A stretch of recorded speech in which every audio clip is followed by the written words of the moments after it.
Tidak ada sesuatu yang besar, yang luar biasa akan accomplish, selesai, tuntas, beres tanpa ada pengorbanan-pengorbanan.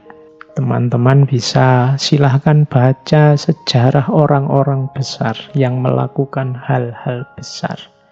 Kemudian tolong dicermati pengorbanan apa yang dia lakukan sehingga dia bisa melakukan hal-hal besar itu.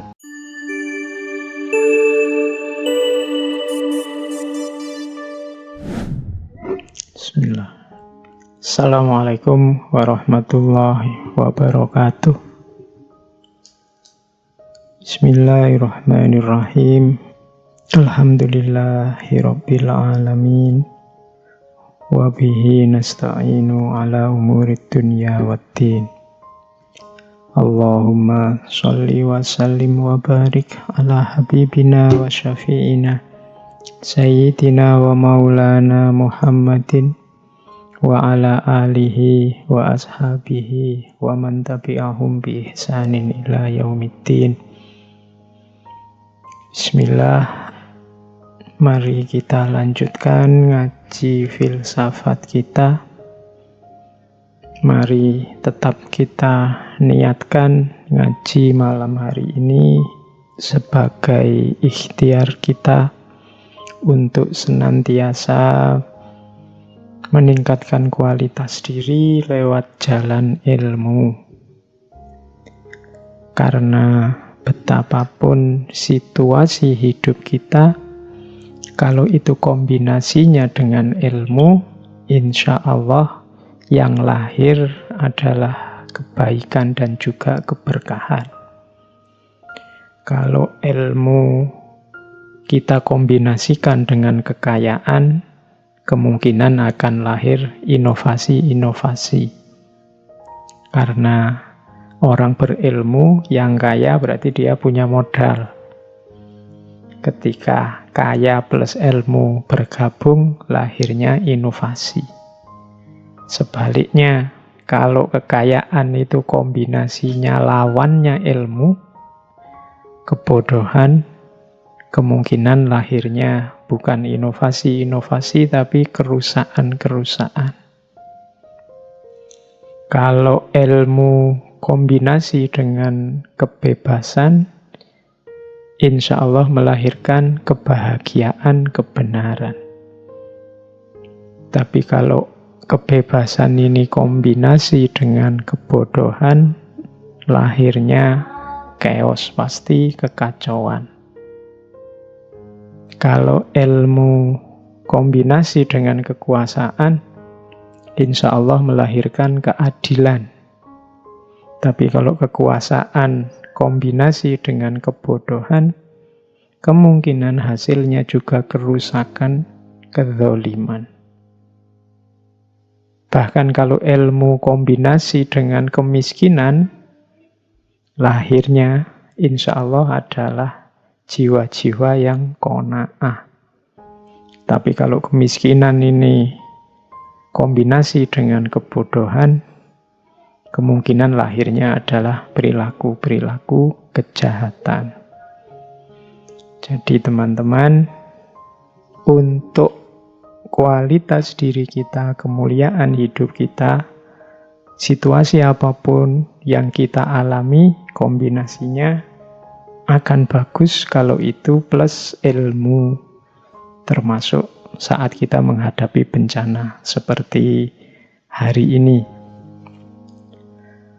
Oke, itu sedikit pengantar untuk memberikan semangat, gairah lagi dalam diri kita dalam rangka menambah ilmu. Malam ini tema sisipan dan juga pesanan. Kita akan membahas tentang pengorbanan, bagian dari tema besar falsafah hidup yang pasti akan kita hadapi dan kita alami, yaitu pengorbanan.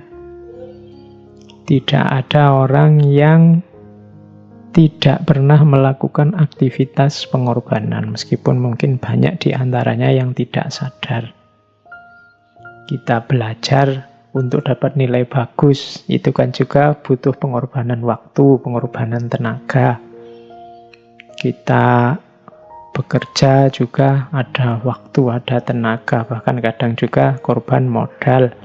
Mendidik anak juga banyak pengorbanan yang dikeluarkan. Kita dagang juga banyak pengorbanan dikeluarkan. Banyak sekali hal-hal sehari-hari yang berkaitan dengan pengorbanan.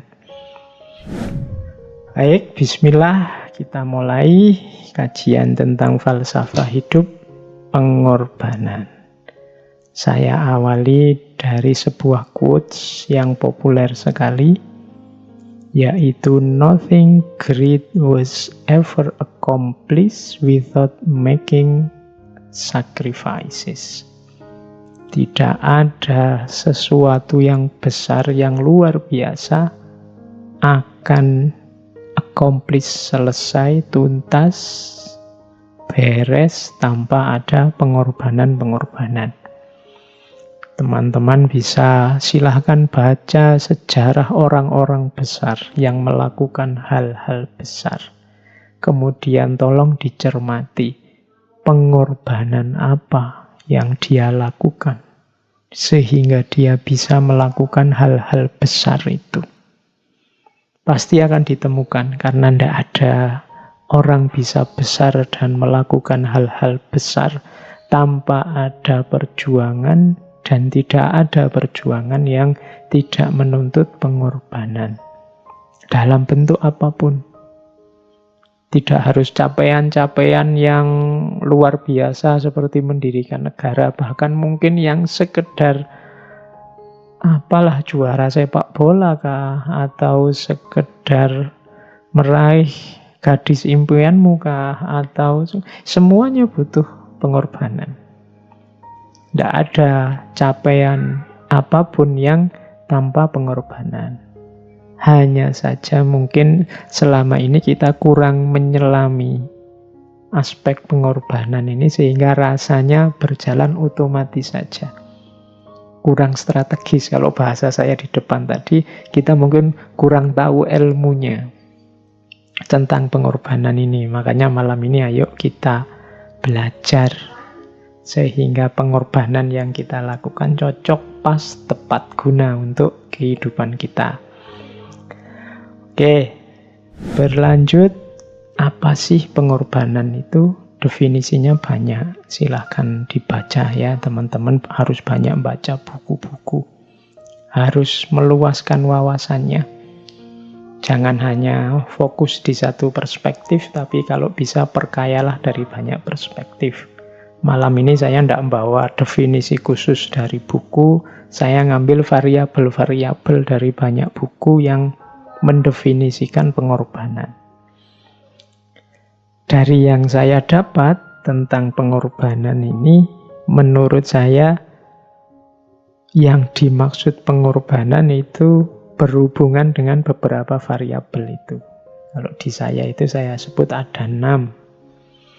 Kapan sesuatu itu bisa disebut pengorbanan? Yang pertama ada kesadaran, yang kedua ada memberi atau mempersembahkan, yang ketiga ada unsur berharga atau bernilai, yang keempat ada yang dimiliki, yang kita miliki, yang keenam alasannya, prinsip tertentu atau nilai tertentu, yang kelima, yang keenam tujuannya, biasanya untuk sesuatu yang lebih tinggi. Mari kita lihat satu-satu ya, pelan-pelan, karena kalau agak cepat mungkin menangkapnya agak susah karena kita pakai audio. Visualnya silahkan dilihat di tulisannya. Kalau saya ngomongnya cepat, saya takutnya teman-teman agak kerepotan. Makanya saya ngomongnya agak lambat. Nanti kalau butuh cepat, silakan dicepatkan sendiri. Di rekamannya pastinya. Oke, yang pertama pengorbanan itu kesadaran. Jadi agar nilai pengorbanan itu memang bernilai pengorbanan, ya harus sadar bahwa kita sedang melakukan pengorbanan. Kalau tidak sadar itu namanya kecelakaan. Wong pengorbanan itu kita kehilangan sesuatu, memberikan sesuatu. Kalau itu tidak sadar kan namanya kehilangan, kecelakaan. Maka harus ada kesadaran.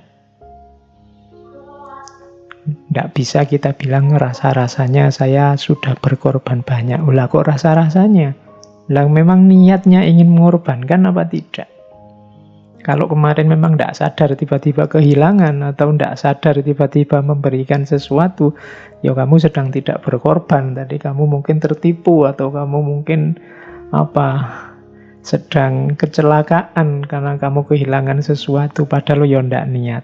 Kesadaran itu kalau dalam agama kan nanti berarti ada niatnya memang dilakukan secara sengaja. Jangan sampai melakukan pengorbanan tidak sengaja. Oke, ya itu uraiannya panjang tapi teman-teman pasti ngerti ya kalau kesadaran. Yang kedua, setelah sadar, aspek kedua pemberian. Jadi kita memberi atau mempersembahkan kepada yang di luar diri kita. Jadi sadar untuk memberi atau mempersembahkan. Yang ketiga, yang berharga.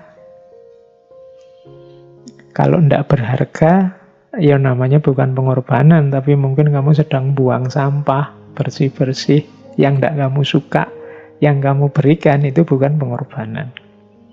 Makanya ada ayat yang menyatakan lan tanalul birra hatta tunfiqu ma tuhibbun. Belum termasuk kebaikan kalau kamu belum memberikan atau mempersembahkan apa yang kamu sukai. Pak, saya rajin sedekah kok Pak. Saya setiap tahun sekali mensedekahkan bekas-bekas baju yang saya tidak suka. Wah, ya itu sedekah ya, tapi pengorbanan mungkin tidak. Wong ya kamu sudah tidak suka kan berarti mau kamu buang. Mau kamu singkirkan. Nah, iya ada pahalanya insya Allah wong sedekah, tapi tidak termasuk pengorbanan. Kebaikannya kurang besar, tetap baik. Tapi baik yang sejati, yang lan tanalul birra tadi, harus yang tunfiqu ma tuhibbun. Jadi engkau berikan yang engkau sayangi, engkau cintai. Barang ya maksudnya. Oke. Jadi sadar memberi yang berharga. Makanya korban itu ya binatang-binatang yang secara mudahnya termasuk yang berharga. Zaman Nabi kan ini binatang ternak yang manfaatnya banyak. Sapi, kambing, onta itu kan dipandang berharga. Terus yang keempat, yang kita miliki pastinya ya. Itu jangan mengorbankan miliknya orang lain, kamu tidak punya hak. Itu namanya ngambil miliknya orang lain. Yang milikmu sendiri yang berharga berikanlah. Jangan hanya nyuruh orang memberikan yang berharga, ya kamu sendiri harus memberikan. Itu namanya pengorbanan. Jadi aktivitas sadar memberi atau mempersembahkan yang berharga, yang dimiliki. Terus biasanya karena prinsip atau nilai tertentu yang kita percayai kebenarannya. Misalnya ada pahlawan berkorban demi nusa bangsa, negara, agama. Itu kan ada prinsip yang dia yakini kebenarannya. Daripada orang Indonesia, saudara-saudaraku ini hidup terjajah, aku yang berjuang. Biarlah aku yang dipenjara, biarlah aku yang dipukuli, biarlah aku korbannya, tapi nantinya orang-orang akan bahagia. Ada prinsip yang diyakini. Atau prinsip perintah agama. Aku percaya bahwa Allah itu maha tahu tentang yang terbaik untukku dan Allah menyuruhku berkorban, maka aku berkorban. Nah, itu berarti ada prinsip di balik itu. Prinsip ini penting biar menguatkan kesadaran tadi. Biar kalau orang tanya, kenapa sih Mas harus berkorban, kamu bisa jawab. Kenapa? Ada dasarnya. Mengapa sih kamu kok sampai segitunya berkorban untuk calon istrimu itu? Kan kamu kalau gini kan bisa jawab kalau kamu ada prinsipnya. Ya karena saya cinta padanya, karena aku suka padanya, biar dia tetap dekat dengan aku dan seterusnya. Itu berarti ada prinsip atau nilai yang diperjuangkan. Selain prinsip atau dasar, ada juga biasanya tujuannya. Tujuan yang tentunya lebih tinggi dari yang dikorbankan tadi. Biasanya ada itunya. Meskipun tidak selalu sebenarnya. Tujuan itu gini, kalau kita ingin bakar sampah, saya dulu guru saya pakai ilustrasi begitu, kita kan butuh korek. Bakar itu kan butuh api, tapi kita harus punya modal. Kita mengorbankan api juga lewat korek api. Korek api ini sebenarnya sudah api, tapi kita korbankan untuk mencari api yang lebih besar. Untuk tujuan yang lebih tinggi. Kita tadi misalnya sama calon istri atau calon suami mengorbankan waktu, mengorbankan tenaga, bahkan mengorbankan modal, uang untuk neraktir, untuk macam-macam. Kamu kan punya target lebih tinggi. Biar dia tetap mau terus sama aku misalnya. Nah, itu target yang lebih tinggi. Jadi, ya kalau agama mencari ridhonya Allah, mencari sayangnya Allah, mencari kedekatan dengan Allah, itu kan tujuan yang lebih tinggi. Apalah artinya seekor kambing, apalah artinya seekor sapi demi yang maha segalanya. Itu berarti ada tujuan yang lebih tinggi. Jadi korban itu secara definisi ada 6 variabelnya, yaitu kesadaran untuk memberi atau mempersembahkan yang berharga yang kita miliki dengan dasar prinsip atau nilai tertentu untuk tujuan tertentu yang lebih tinggi. Ini definisi umum dulu ya tentang pengorbanan. Nanti belakangan kita tarik ke upacara korban, ritual korban yang kita jalankan setiap Idul Adha. Terus selanjutnya, pengorbanan dalam hidup ini sebenarnya adalah sebentuk sunnatullah. Ayo kita pahami pelan-pelan di mana sunnatullahnya.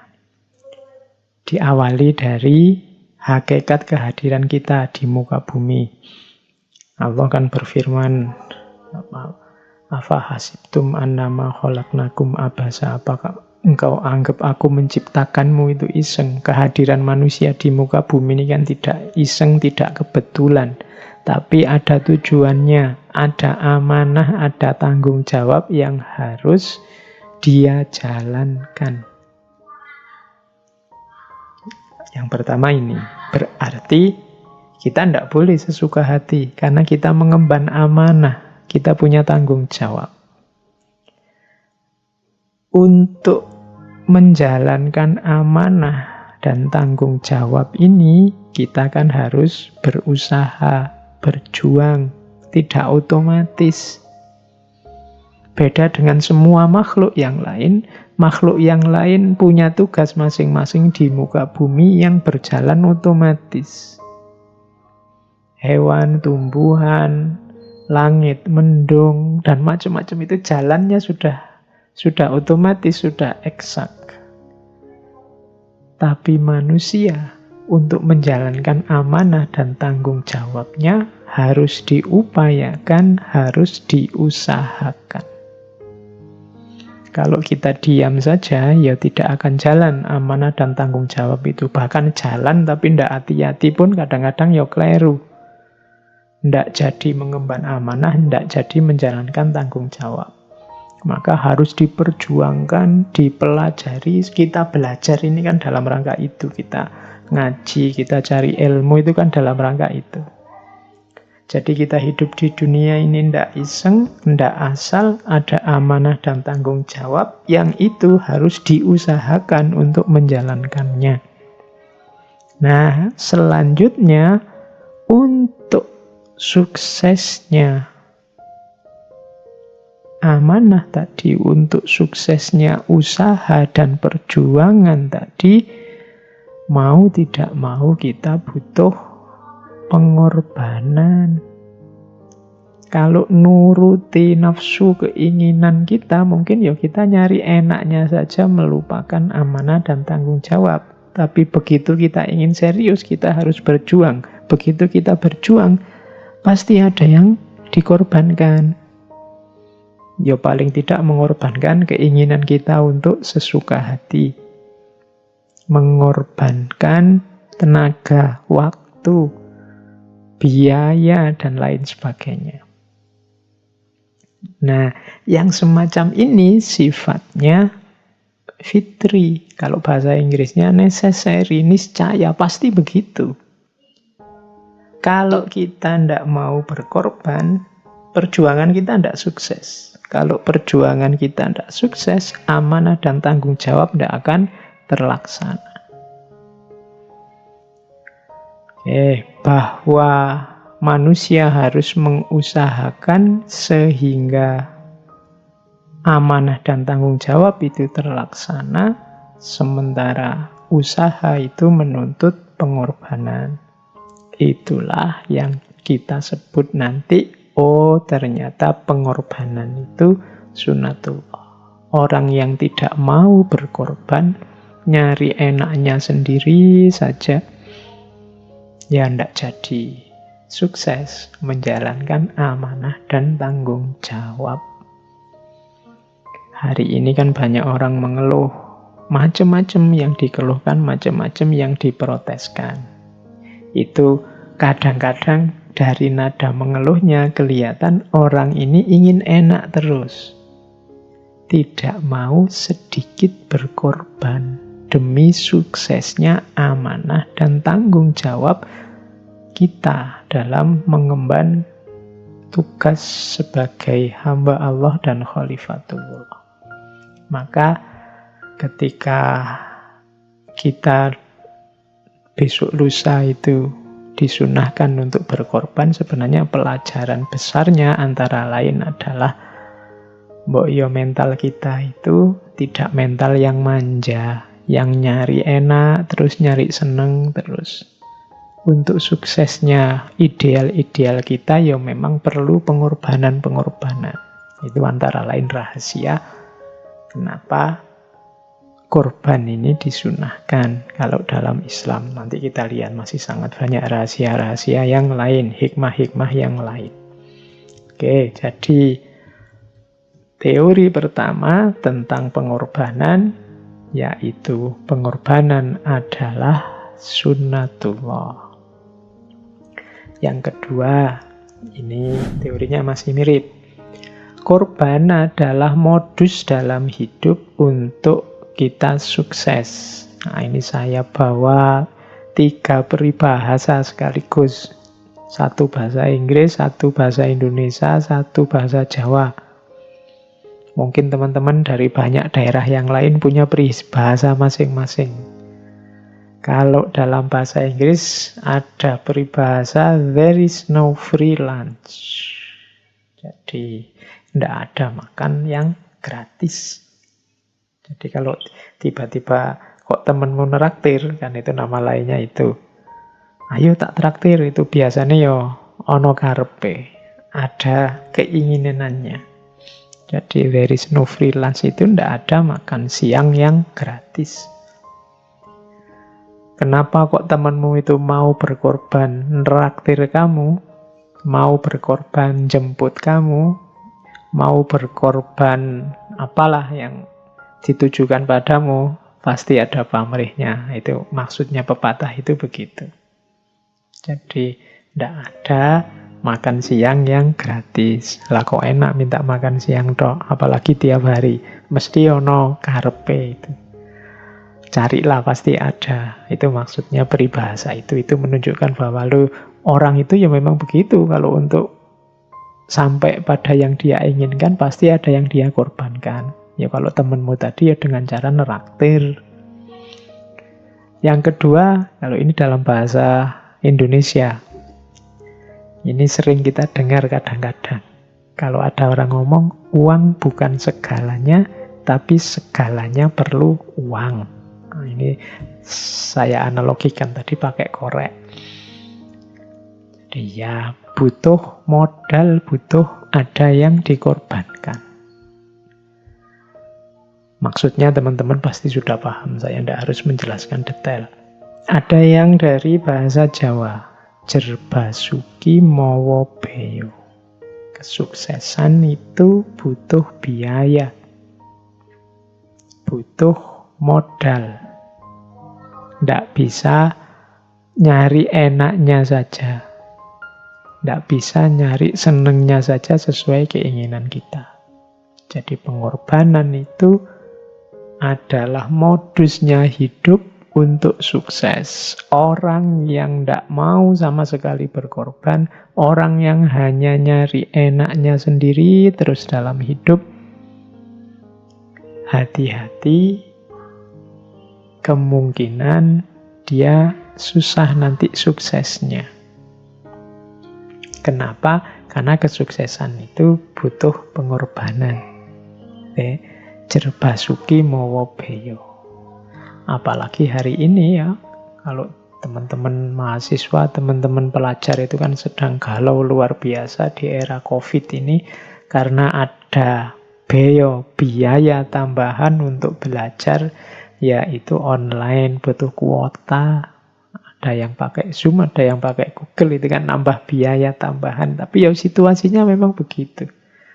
Anggap saja wong mau ndak mau ya harus kita jalani, diniati saja bahwa itu jihad kita, pengorbanan kita. Semoga nantinya akan lahir kesuksesan-kesuksesan yang menyusul karena rahmatnya Allah, sayangnya Allah melihat jerih payah kita hari-hari ini.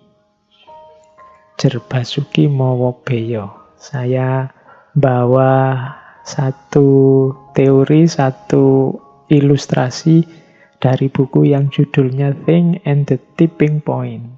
Karangannya Malcolm Gladwell. Katanya Gladwell, dia ngitung, untuk seseorang ini jadi ahli dan sukses di satu bidang, ya ini mungkin hitung-hitungan kira-kira. Katanya Gladwell, seseorang harus bekerja minimal 10.000 jam terbang. Kalau dihitung secara matematika, 10.000 jam terbang itu, kalau kita kerjanya 8 jam sehari, seminggu 5 hari, Sabtu Minggunya libur, itu butuh waktu sekitar 4-5 tahun untuk jadi ahli. Ini teorinya silahkan didiskusikan sama teman-teman ya. Sekarang kan banyak ahli dadakan.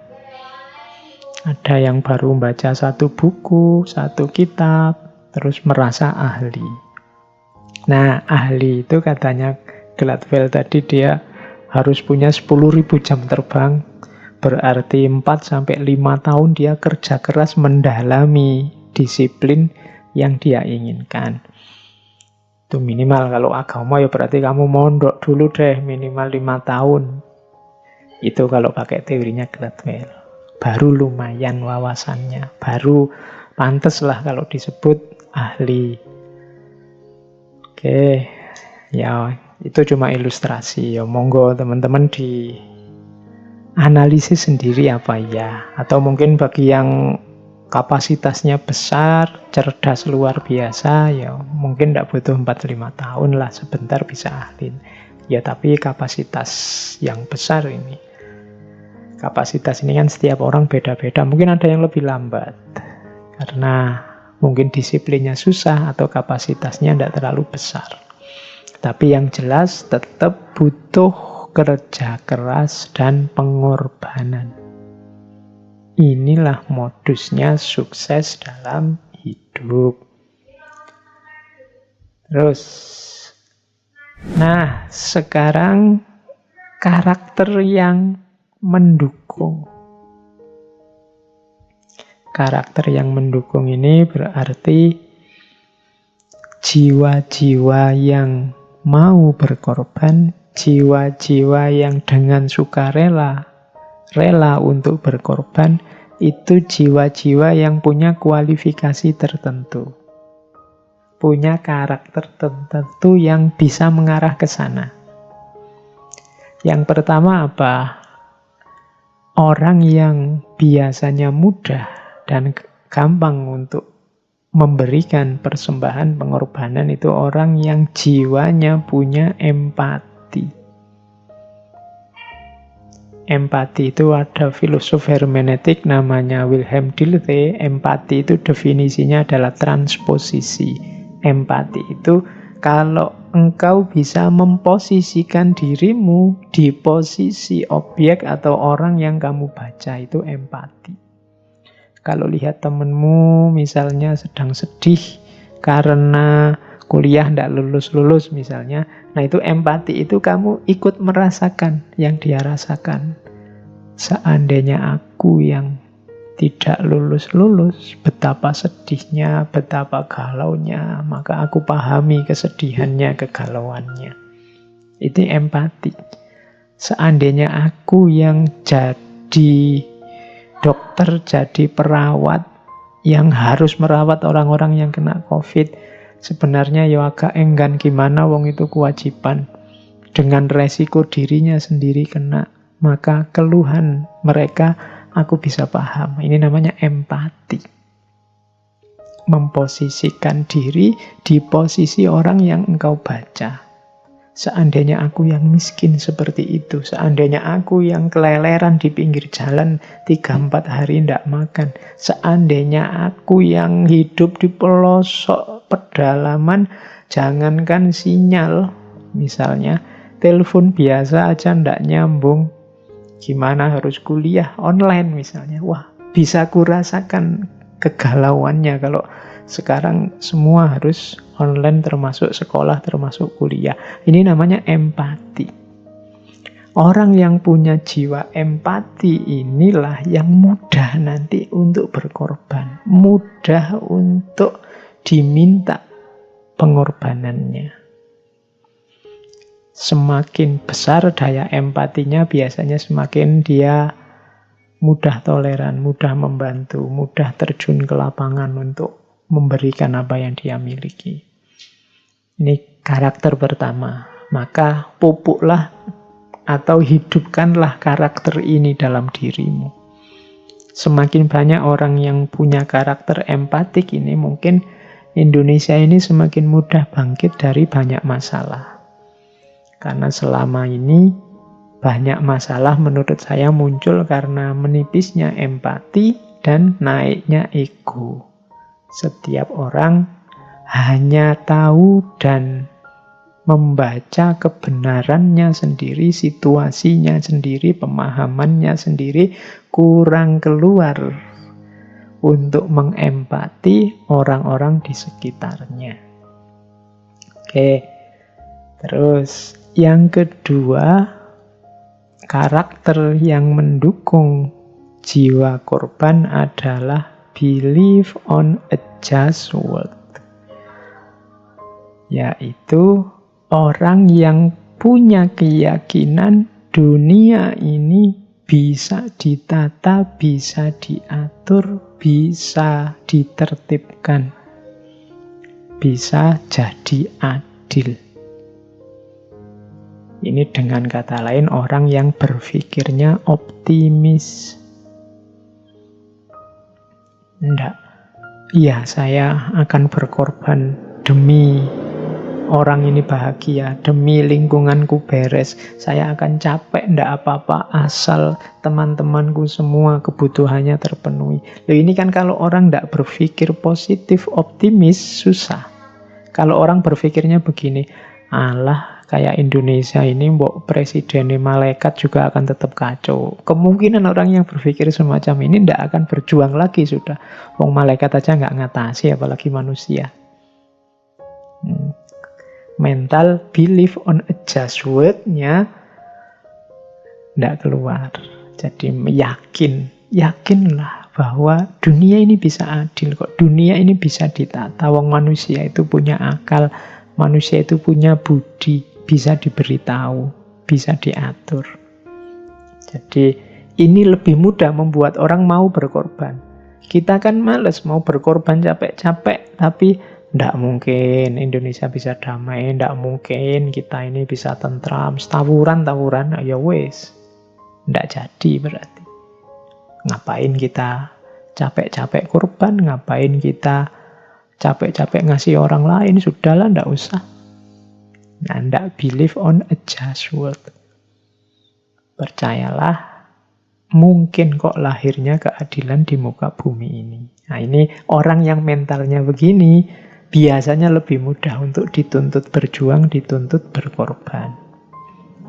Yang ketiga, orang yang mampu mengkontrol mentalnya, dirinya.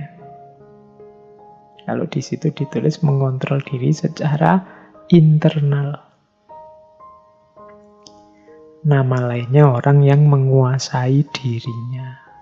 Orang yang menguasai dirinya itu orang yang kalau ada wawasan baru yang baik, kalau ada kebenaran yang lebih benar dari yang dia yakini sebelumnya, ini mudah mengadaptasinya. Oh iya, saya kemarin salah, yang benar ini nih. Oke, sekarang aku ganti ini. Ini orang jago ini, bisa mengontrol dirinya. Banyak orang tidak bisa seperti ini. Banyak orang terkungkung oleh egonya. Ya menurut saya itu lebih benar sih, tapi mesti ono tapi nih, karena dia tidak mau jatuh. Nah, orang yang mampu mengontrol dimensi internal dirinya, ini orang yang bisa menguasai dirinya. Kalau waktunya ndak boleh, ya dia bisa bilang ke dalam dirinya, ndak, itu ndak boleh loh ya. Kalau waktunya boleh, kalau ini boleh.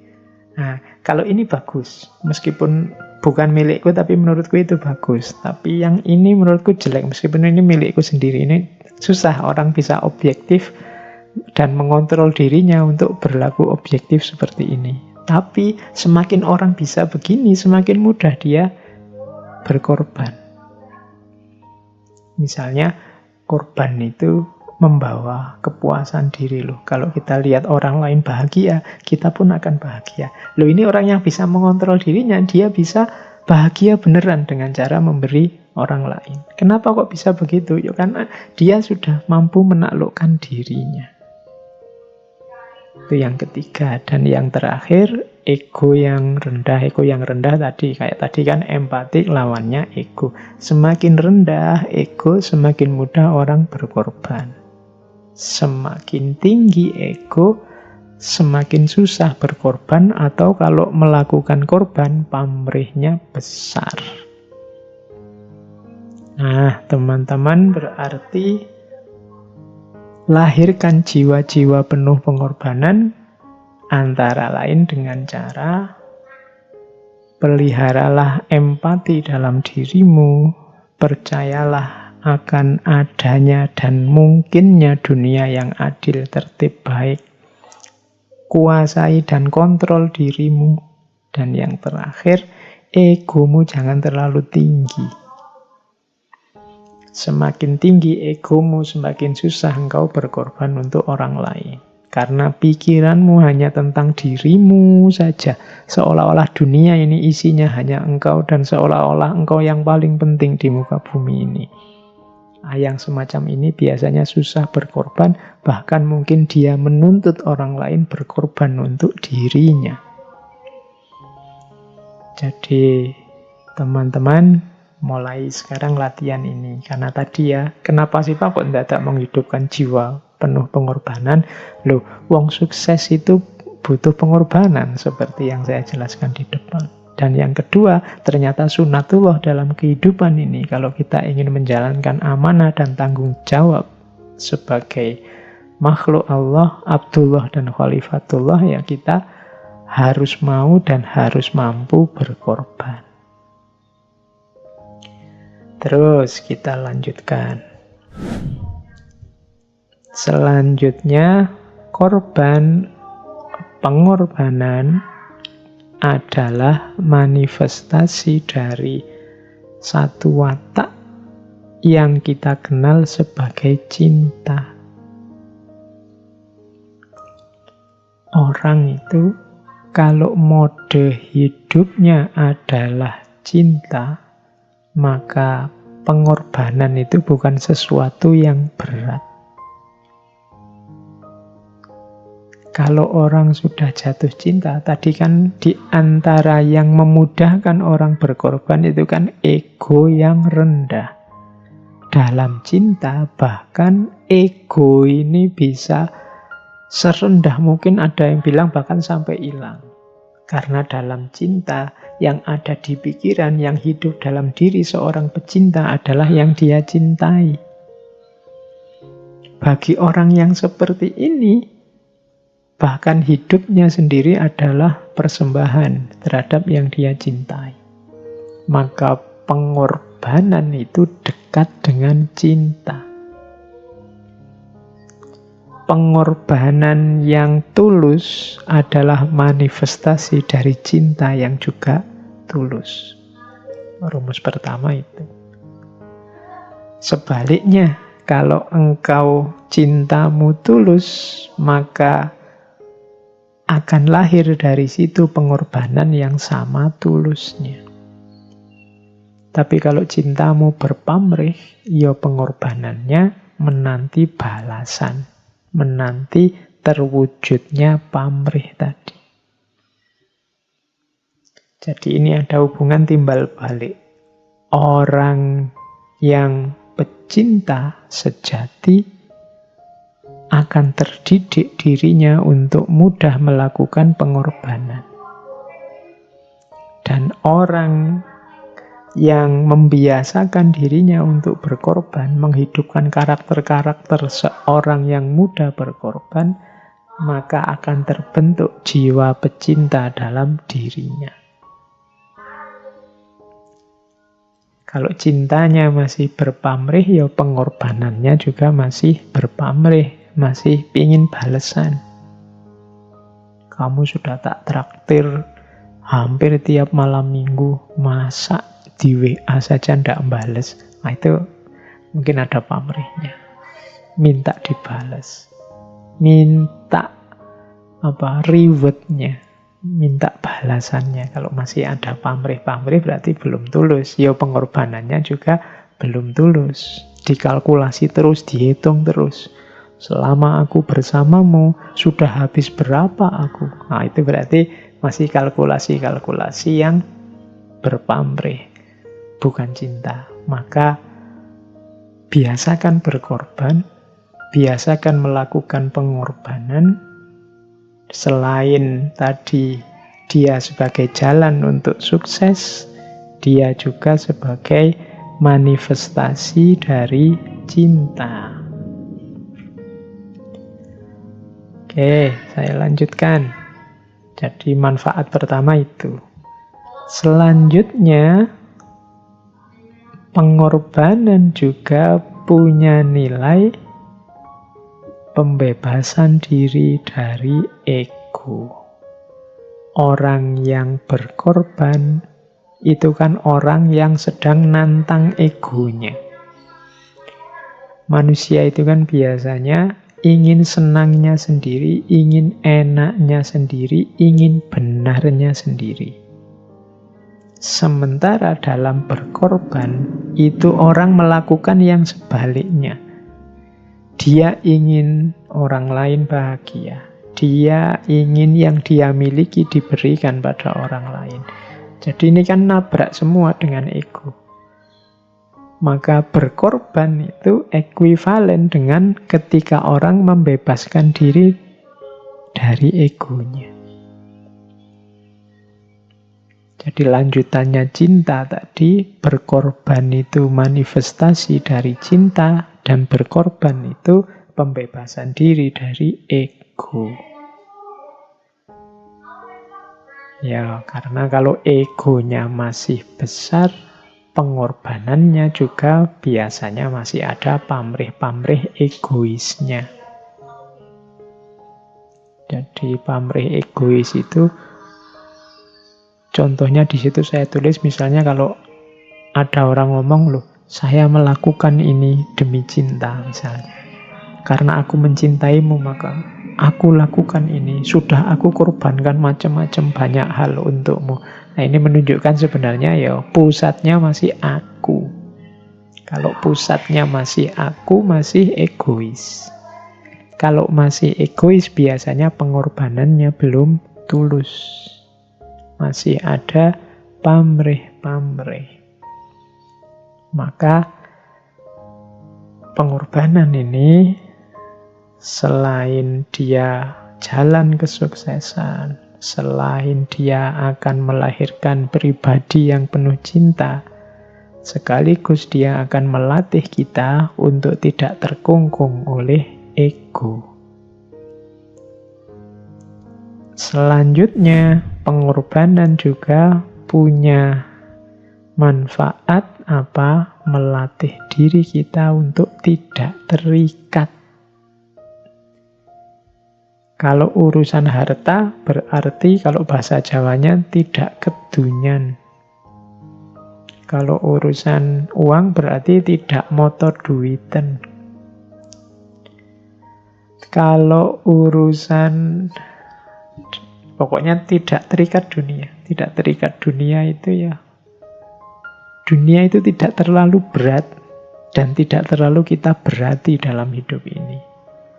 Orang yang mudah berkorban, bahasa Jawa ini mungkin nyah-nyoh, itu kan orang yang tidak sangat terikat dengan hartanya. Orang yang pelit, orang yang susah sekali berkorban, itu biasanya orang yang sangat terikat dengan kepemilikannya. Semakin orang terikat dan tergantung pada kepemilikan, biasanya semakin susah dia berkorban. Ini sapiku, aku sudah memelihara sejak dia pedet, sejak dia kecil, masa harus dikorbankan? Ini kalau dijual kan mahal untuk ini. Itu ada keterikatannya.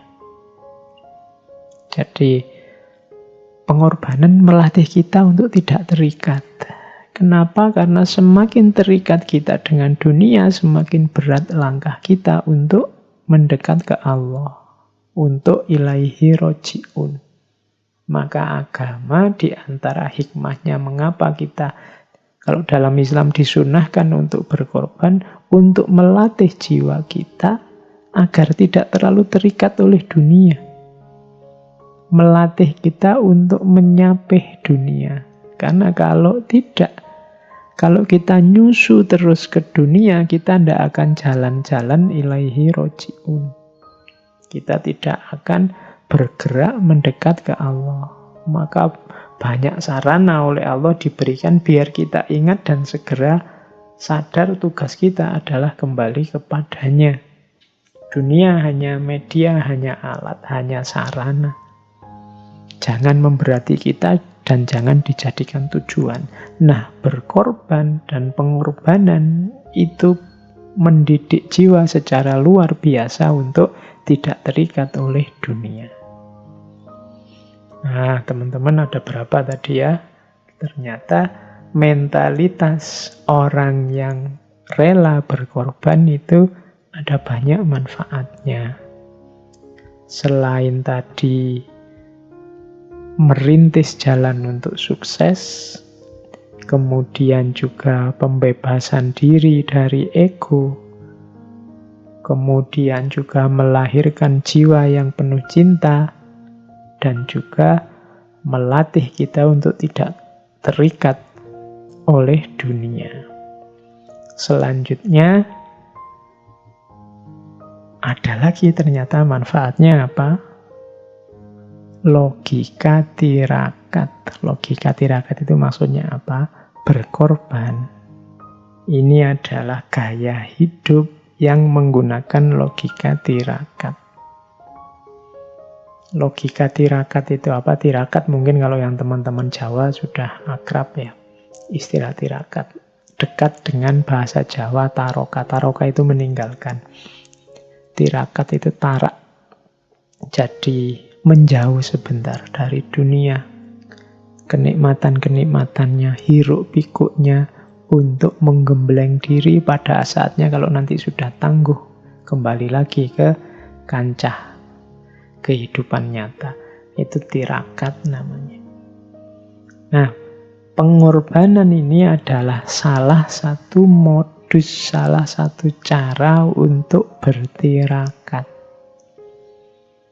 Logika tirakat itu apa sih? Di situ saya tulis ada beberapa. Logika tirakat itu logikanya mirip orang yang puasa yang nanti pada saatnya akan buka puasa. Puasa itu kan orang yang sebenarnya dia bisa makan kalau pagi atau siang, uangnya banyak, tapi dia milih tidak makan. Ini kan tirakat. Dia bukan orang yang tidak punya, cuma dia milih tidak makan. Demi apa? Nanti ada kebahagiaan lebih besar, namanya buka puasa. Di ilustrasinya logika tirakat itu kita puasa demi buka puasa. Orang yang berkorban tadi kan begitu. Loh, kalau mau kamu nikmati kepemilikanmu apapun. Tapi hanya itu yang akan kamu rasakan. Tapi kalau kamu mau tirakat sebentar, sudahlah yang kamu miliki biar dimanfaatkan dulu untuk orang lain yang lebih butuh. Nanti ada buka puasanya. Jadi kamu menahan dulu demi nanti. Sama dengan logika orang yang melekan itu begadang demi istirahat yang lebih lelap. Tahajud itu kan ada juga efek begadangnya, tapi demi kebahagiaan yang lebih sejati. Ini kan tirakat, ada sengsaranya sedikit, tapi nanti bahagianya jauh lebih besar. Ada capeknya sedikit, ada laparnya sedikit, tapi nanti kalau buka luar biasa nikmatnya. Sakit demi lebih sehat. Ini logika tirakat. Hari ini kan musimnya goes, musimnya sepedaan. Di mana-mana orang sepedaan. Sepedaan itu kan sakit, wong capek. Tapi banyak orang melakukan sepedaan. Tidak apa-apa, sakit sedikit, capek sedikit apa. Demi lebih sehat. Kalau boleh milih yang enak kan di rumah saja tidur, apalagi dingin-dingin seperti hari ini musimnya. Tapi kan pagi-pagi milih keluar, naik sepeda sampai jauh, sampai keringetan. Itu kan tidak enak sebenarnya, capek. Tapi demi lebih sehat. Ini logika tirakat. Menyepi demi bisa tangguh. Nanti kalau sudah tidak sepi lagi, kalau sudah ramai. Ini uzlah. Uzlah itu kan orang menjauh dari dunia biar tidak tergoda. Kemudian melatih mental yang kuat, yang tangguh dari godaan. Kalau sudah tangguh, balik lagi ke dunia ramai. Dan dia sekarang sudah tidak tergoda lagi. Ini namanya berkorban. Namanya tirakat. Menahan demi ketepatan saat melampiaskan. Ini tirakat. Mau ngomong, mau komentar, mau ngeritik orang, ditahan dulu. Ini sebenarnya tidak enak. Tapi coba berkorban dulu, ditahan dulu, tirakat dulu. Belajar dulu yang dalam sampai detail. Kalau sudah ngerti pasnya, baru ngomong, baru komen. Dan kemampuan semacam ini mungkin hari ini banyak kita butuhkan. Saya bilang tadi di depan banyak orang yang tidak mau susah, tidak mau berkorban, tidak mau puasa, tidak enak sebentar saja. Menahan tidak enak sebentar saja untuk nanti bisa ada kebahagiaan yang lebih besar. Seandainya nanti jadi ngomong, jadi komen, itu sudah sangat berkualitas. Daripada sekedar ngomong, sekedar nulis yang hasilnya hanya gegeran, tawuran, dan kisruh. Bahkan memang ada orang yang memang niatnya ngisruh. Nah, jadi berkorban itu melatih logika tirakat. Meninggalkan sesuatu demi kemanfaatan yang lebih besar saat nanti kembali. Ini tirakat. Memberi sesuatu demi kelegaan terlepasnya dari sesuatu dan kepuasan karena bisa membantu. Jadi sakit sebentar demi sehat yang sejati dan lebih panjang. Menyepi sebentar demi ketangguhan jiwa saat ramai. Menahan sebentar demi ketepatan saat melampiaskan. Ini tirakat. Nah, pengorbanan itu melatih jiwa tirakat ini. Karena modusnya pengorbanan itu kan modus tirakat. Jadi teman-teman, ternyata ini belum masuk ke kurban yang penyembelihan itu, kita masih ada di kurban yang pengorbanan dalam hidup. Bagaimana pentingnya nilai pengorbanan dalam hidup, ternyata secara umum berkorban itu penting dan luar biasa untuk hidup kita. Kalau mau diulang tadi dari depan, yang pertama pengorbanan itu adalah sunnatullah. Yang kedua, pengorbanan itu adalah jalan kesuksesan. Yang ketiga, pengorbanan adalah manifestasi dari cinta. Yang keempat, pengorbanan membebaskan diri kita dari ego. Yang kelima, pengorbanan melatih kita untuk tidak terikat dengan dunia. Dan yang keenam, pengorbanan adalah tirakat, yaitu menahan sebentar, menjauh sebentar, sakit sebentar, puasa sebentar, demi kebahagiaan, demi buka puasa, demi kebenaran yang lebih manfaat pada akhirnya. Oke, baik. Itu tadi dasar-dasar konsep-konsep pengorbanan secara umum.